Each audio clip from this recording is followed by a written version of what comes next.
At the border of the kingdom of Dilgrand lives an unusual family. Lloyd Blance, a warrior, is married to Evlise, the fearsome dragon queen. Their eldest daughter, Alice, is the Demon King's child, born from the very foe Lloyd once killed. Their second daughter, Sophia, bears the title of Witch of Calamity, a family forged by the gods' mischief. The scene shifts to a battlefield where Lloyd stands amidst the carnage, his sword pointed at the Demon King. The Demon King, surveying the destruction, is astounded that Lloyd single-handedly obliterated his entire army. Aware of the warrior's overwhelming power, he acknowledges that Lloyd's strength even surpasses that of the gods. With a solemn look, he warns Lloyd that killing him will only rob him of purpose, turning the people against him in fear. However, if Lloyd is prepared to bear the consequences, then he should strike him down. Lloyd remains silent, tightening his grip on his sword as he prepares to deliver the final blow. The Demon King, accepting his fate, declares that his death will pave the path Lloyd has chosen. With quiet resolve, Lloyd bids him farewell, and with a single decisive strike, he ends the Demon King's life. A pair of sorrowful eyes watch from the shadows. The Demon King's daughter, hidden in the distance, witnesses the fall of her father. A demon urges her to conceal herself, to remain unseen, for she is the last hope. She must continue fighting. Tears stream down her face as she vows vengeance. One day she will kill Lloyd Blanc. Half a year later, he arrives at the Grand Palace of Dilgrand. The noblewomen whisper amongst themselves, marveling at his striking features and extraordinary talent despite his commoner origins. Inside the palace, he kneels before the king, offering a formal greeting. The king, pleased with his presence, praises him for his heroic feat in defeating the Demon King. He then inquires if Lloyd has fully recovered from the battle. Unfazed, Lloyd responds with disciplined composure, stating that it is an honor to receive such words of praise. After an extended period of rest and a well-earned bonus, he has finally regained his strength. The king assures him that he deserved the reward for saving the nation. However, there is another reason for summoning him. The priestess gestures toward a map, and the king reveals that he is entrusting a portion of his territory to Lloyd. This declaration confounds him. After all, he is merely a commoner. Rising from his throne, the king formally bestows upon him the title of Count of the Frontier. Continuing, the king explains that he has already arranged a mansion for him. However, there is a significant problem.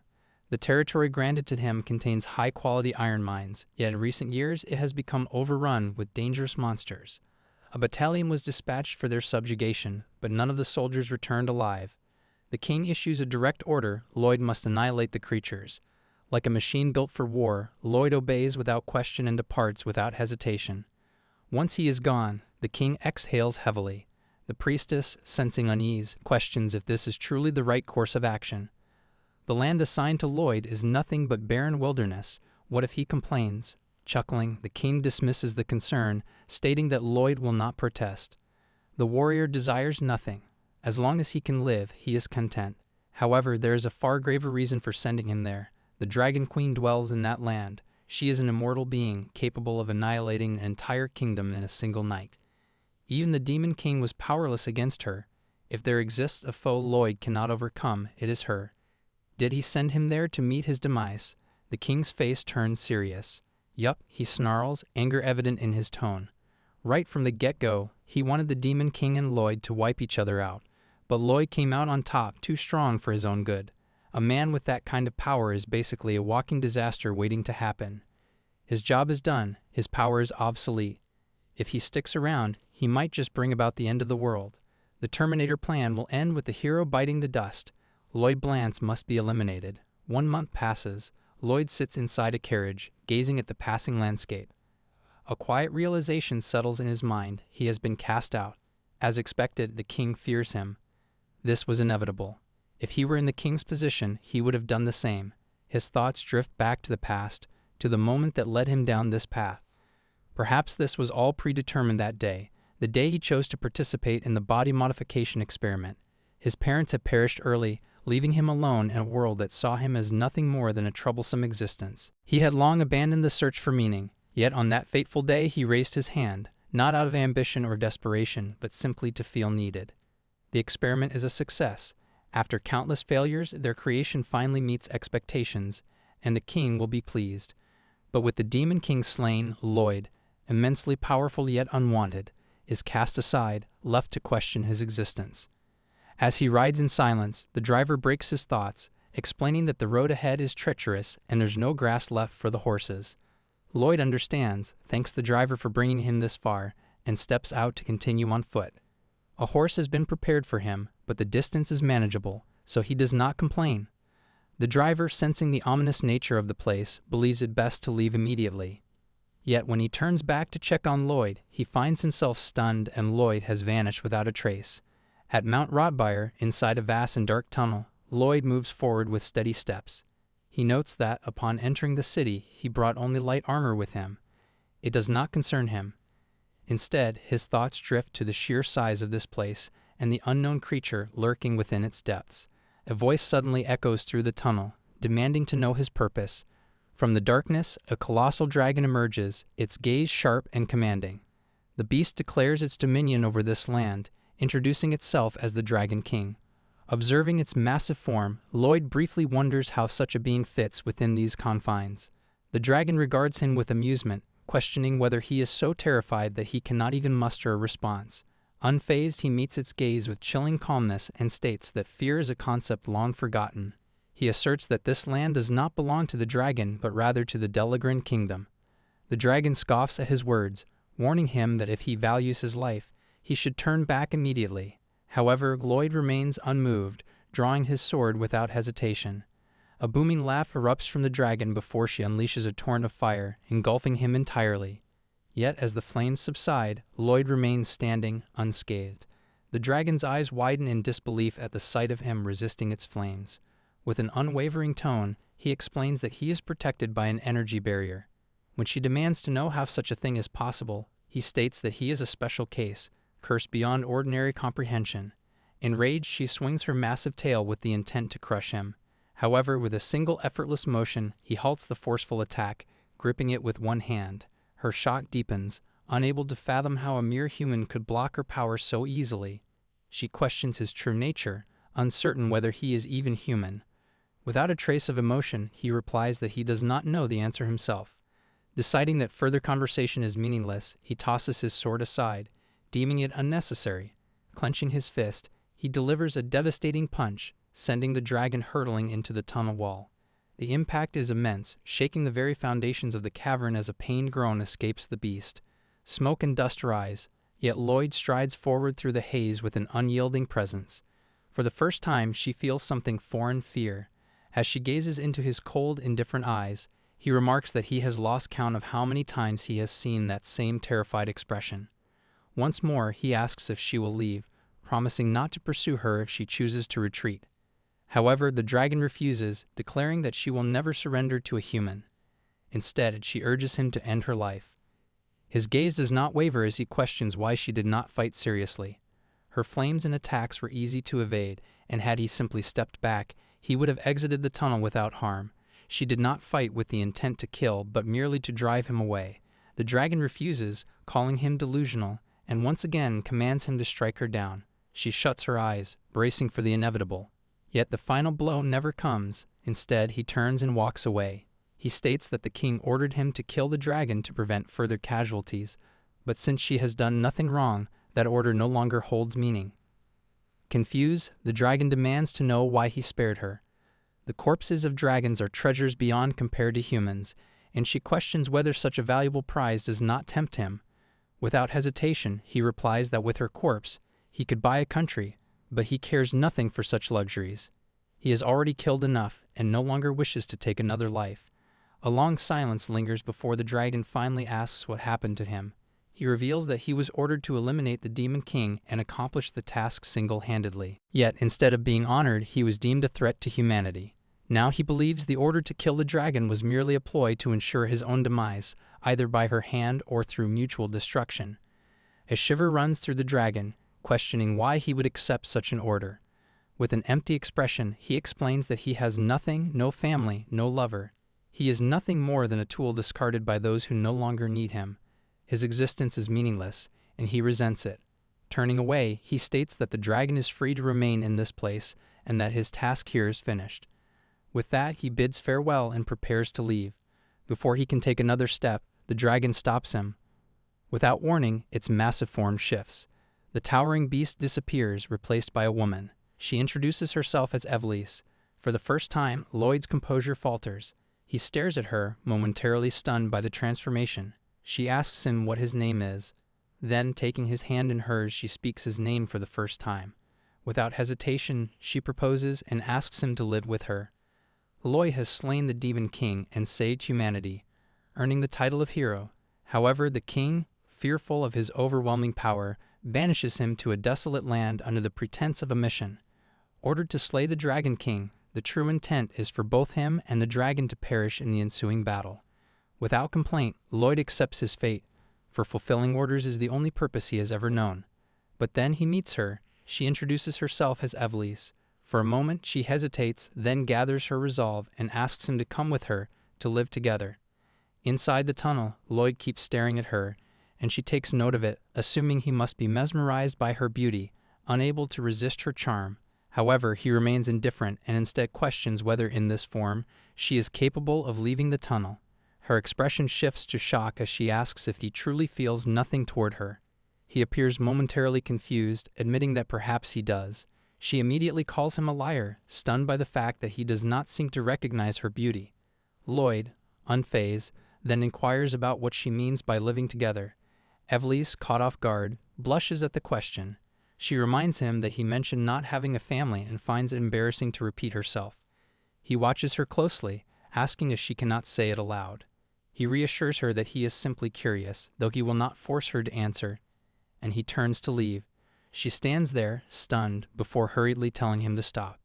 Gathering her courage, she finally confesses, cheeks burning red, that she wants to be his partner. She flushes even deeper when he accepts her proposal without hesitation. Searching his face, she asks if he even understands the meaning behind the word mate. He replies that it signifies husband and wife. She then explains that, according to the laws of dragons, any human who shows them grace is bound to either swear allegiance to them or become their mate. Lloyd listens silently before revealing that fulfilling requests is his only means of existence, his only purpose as a tool. Hearing this, Evelise falls into silence.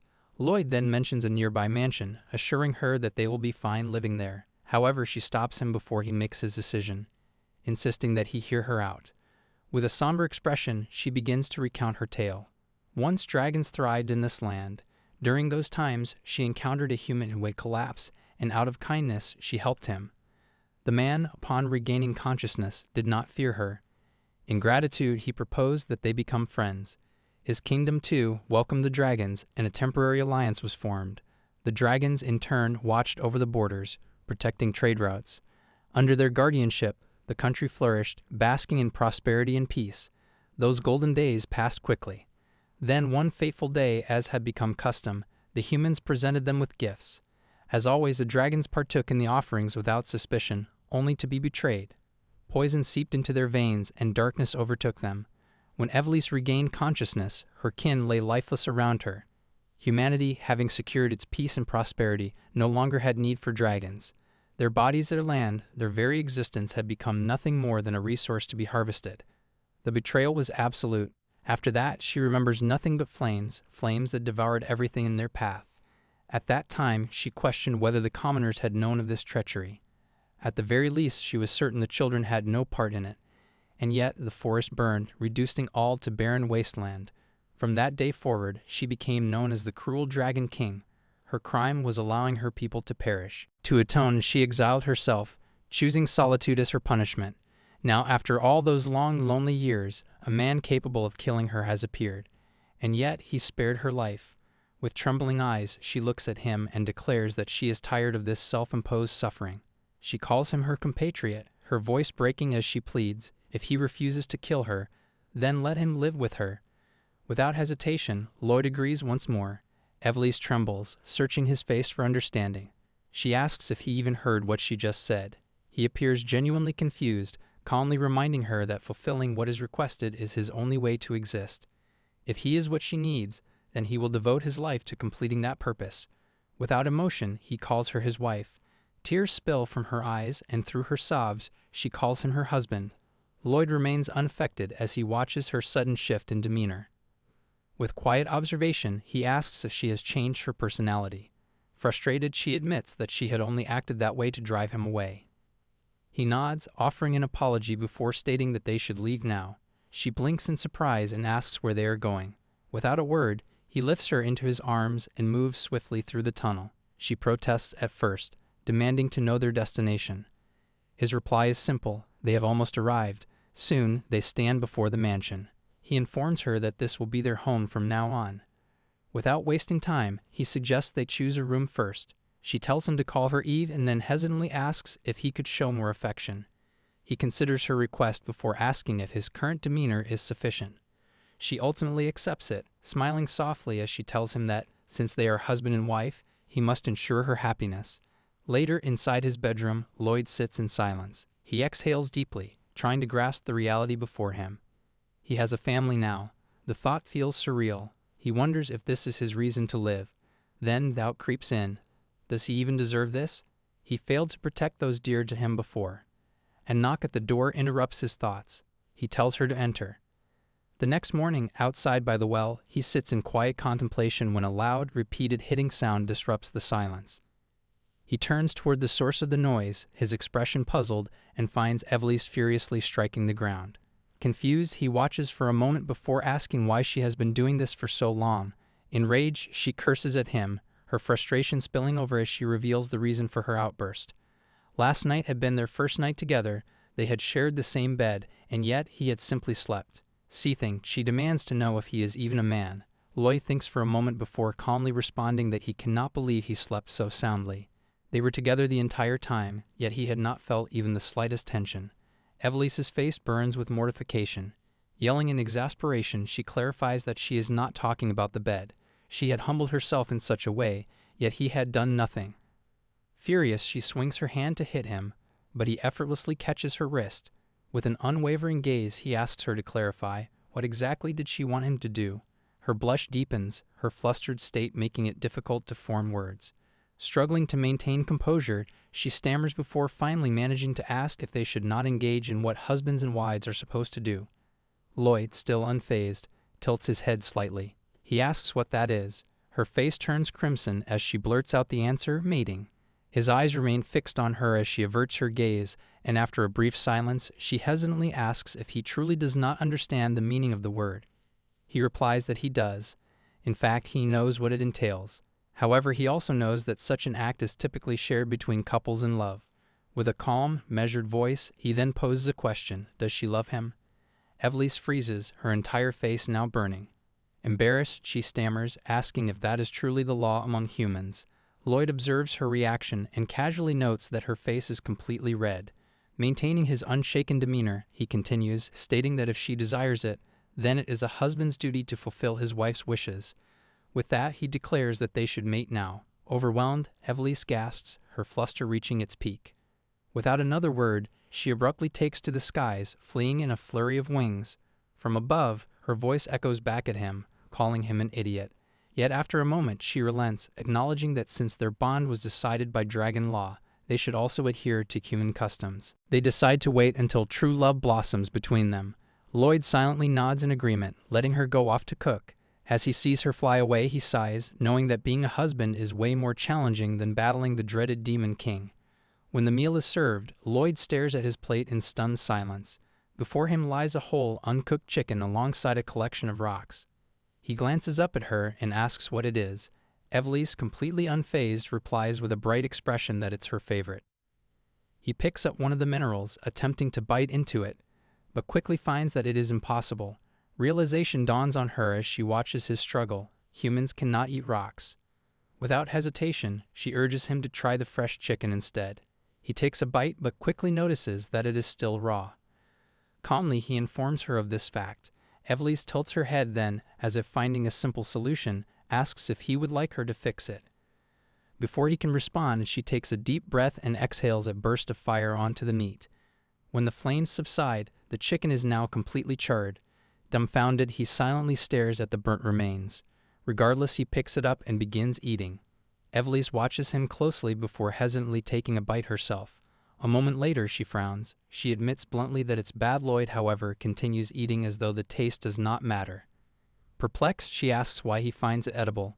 Without hesitation, he responds, it is delicious because she made it for him. Her eyes widen. A warmth spreads through her chest, and her cheeks turn pink. Lowering her gaze, she murmurs that he is far too delicate.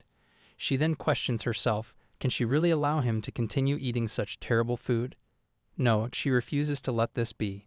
If he is to eat, then she will ensure it is something worth savoring. Determined, she asks what she had missed in the dish. Lloyd gives her a simple answer, seasonings. She nods, processing the information, and then asks where she can obtain it. He explains that it can be purchased in town. Eve contemplates this for a moment before asking where the town is located. He informs her that, on foot, the journey would take 2 days. She considers the distance, then concludes that for her, it would only take about 30 minutes. Without hesitation, she announces that she is going. However, before she can take off, Lloyd stops her. He asks if she even has money, and then questions whether she has ever gone shopping before. After a brief silence, she turns to him and asks if he would accompany her, and he immediately agrees. She is his wife, after all, and decides he has business in town as well. Before they set off, she turns to him with a warning. She instructs him to not bring any weapons. Lloyd, ever cautious, reminds her that they might get robbed, so it is only natural to be prepared. She gives him a knowing look and asks if Eve need a weapon. He is a monster himself. She shakes her head, laughing softly at his unnecessary concerns. With confidence, she assures him that there will be no robbers along the way. Lloyd asks how she is so sure. A mischievous glint flashes in her eyes as, in an instant, her body shifts. Before him now stands a massive dragon, her wings stretching wide. Understanding dawns upon him. Without another word, he climbs onto her back. With a powerful beat of her wings, they take to the skies, setting off toward the town. As they reach the city of Ion, Lloyd suggests that they land to avoid being seen by the townspeople. She agrees, transforming mid-air, exhilarated at the thought of their first shopping spree. Once in town, she is utterly amazed by her surroundings.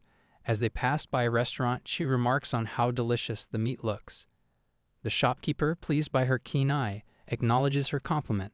Without hesitation, she takes a bite, much to the shopkeeper's shock, who immediately demands payment. Lloyd promptly hands over the money and apologizes, explaining that his wife is a little strange. Stunned by his words, she becomes visibly gloomy at being called strange. He then explains to her that one must pay before eating something. She absorbs the information, nodding in understanding, and sincerely apologizes. Lloyd suggests they purchase the necessary supplies and head back. However, she excitedly asks if they can look around a bit longer, to which he agrees. Overjoyed, she eagerly points to a shop and suggests they go inside. Stepping in, she is once again captivated and asks if it is a clothing store. Just then, the shopkeeper appears. Uncertain about what to buy, she picks up a suit and asks Lloyd if it looks good on her. He replies that it does. She then picks another outfit and asks again, to which he gives the same response. Repeating this process several times, she eventually grows frustrated and questions whether he is even paying attention. Lloyd calmly assures her that he is simply expressing his honest opinion. She then asks if she can try the clothes on, but before she can, the shopkeeper eagerly attempts to sell her more items. Uninterested, she refuses and decides it is time to leave. Lloyd, somewhat confused, asks if she does not intend to buy anything. She then reveals that her clothes are made of energy, allowing her to memorize and recreate any design she sees, rendering purchases unnecessary. He processes the information and casually remarks that she is rather stingy. Shocked by his comment, she grows irritated. Sensing her frustration, he quickly apologizes. She then suggests they explore the city a bit more, and they continue browsing various shops. After finally acquiring everything they need, she realizes she is hungry and eagerly anticipates experiencing human cuisine. Once they settle in a restaurant, the waitress serves their food. Taking a bite, she is immediately astonished by how delicious it is. However, she quickly notices that Lloyd's expression mirrors the one he had when he ate her burnt food. Understanding that recreating such a dish will be difficult, she shifts her attention to two women conversing nearby about a so-called love spice. A realization dawns on her, and she turns to Lloyd, instructing him to open his mouth as she attempts to feed him by hand. He refuses, stating that he can eat by himself. Shocked by his rejection, she once again grows gloomy. Lloyd, noticing her change in demeanor, questions why she has been acting strangely. Her expression darkens as she somberly concludes that he must find her annoying. After all, their marriage is in name only, devoid of any romantic feelings. He studies her closely and asks if she is all right, to which she forces a smile and assures him that she is fine.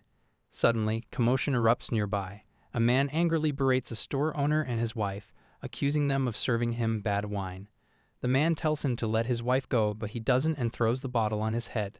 The situation escalates as the enraged man demands that the shopkeeper hand over both his wife and his money in exchange for forgiveness. The shopkeeper refuses, standing his ground. In response, the aggressor raises his weapon, ready to strike. His wife desperately intervenes, pleading for assistance. Without hesitation, Lloyd steps in, effortlessly grabbing the man's weapon and stopping him in his tracks. The aggressor glares at him, demanding to know who he is and why he dares to interfere. Lloyd, unfazed, meets his gaze and simply replies that he heard a call for help, so he came. Here I am, know it's been